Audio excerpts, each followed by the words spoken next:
All right, Gina, thank you. It is a race that has not been called yet, but right now, Maricopa County Sheriff Paul Penzone is ahead of Jerry Sheridan. Penzone was elected in 2016 after beating longtime Sheriff Joe Arpaio. So Kylie is with the sheriff this morning to talk about where we are right at the moment. Kylie, good morning.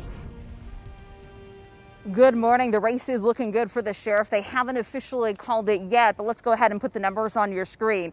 Right now, Sheriff Paul Penzone is up. He is ahead of Jerry Sheridan by about 233,000 votes, so 57% to 43%. It is a sizable lead, and he is joining us, like you mentioned, this morning to talk a little bit about his plans for a second term should the results all pan out and he gets reelected. His wife is also joining us. Veronica, good morning, guys. My much better half, yes. Exactly. You brought her up. Did you guys get any sleep last night? A little bit. Yeah. It was a fun night, a little bit anxious, but we had a great time. Tell me how you're feeling this morning with those results. I feel good. I mean, that's really, I hate to say it's what we expected because you never know when it comes to an election day, but we feel good about it. I'm very grateful to the community, to the voters for having confidence and trust in me that what we accomplished in the first term will carry on in the second, get even better. You were elected in 2016. You beat former Sheriff Joe Arpaio. Some people thought it was a surprising victory. When you were elected 4 years ago, you said, I am going to restore confidence and trust in the department. Have you done that? I believe we absolutely have made great strides in accomplishing that, and it's not because of my perspective or my opinion. It's from what I hear from the community whenever we interact. And for our deputies, too, they've had a chance to really shine more and not be shadowed by the sheriff. And I think that's the greatest attribute is the people in the community want to know the men and women on the front lines that serve them and keep them safe are the ones that are deserving of appreciation, and that's when it becomes a relationship. So how have you changed the culture with the department? I think the number one thing is you have to have humility because you're given great privilege and there's great strength in this authority, but it's not ours to own, it's ours to protect, to be the guardians of the community and the protectors of that authority. And I think by having that mentality, have humility, don't have arrogance, be patient, be thoughtful, be a problem solver, but take your job serious when it comes to keeping the community safe. So it's a balance of building relationships while ensuring that public safety is the number one priority. So I think if you just reinforce and try to lead by example, it becomes contagious.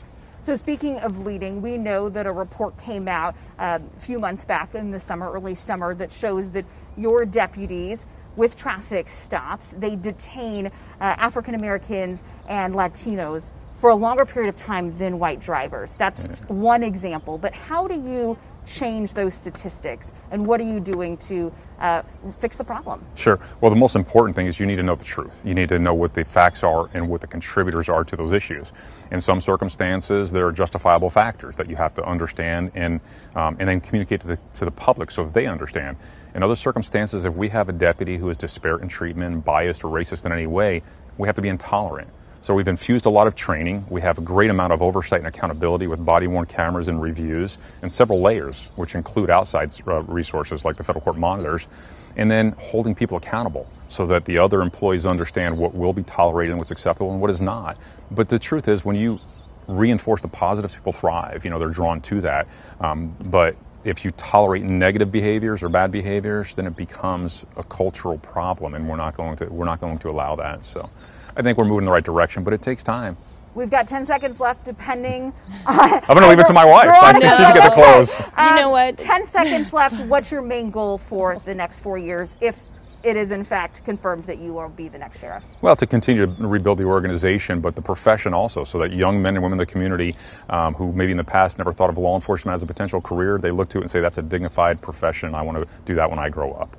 That's when we've succeeded. Sheriff Paul Penzone and your better half, Veronica, thank you so much for joining us this morning. We appreciate it. Again, this race very much in favor of Paul Penzone. He is ahead by 233,000 votes right now.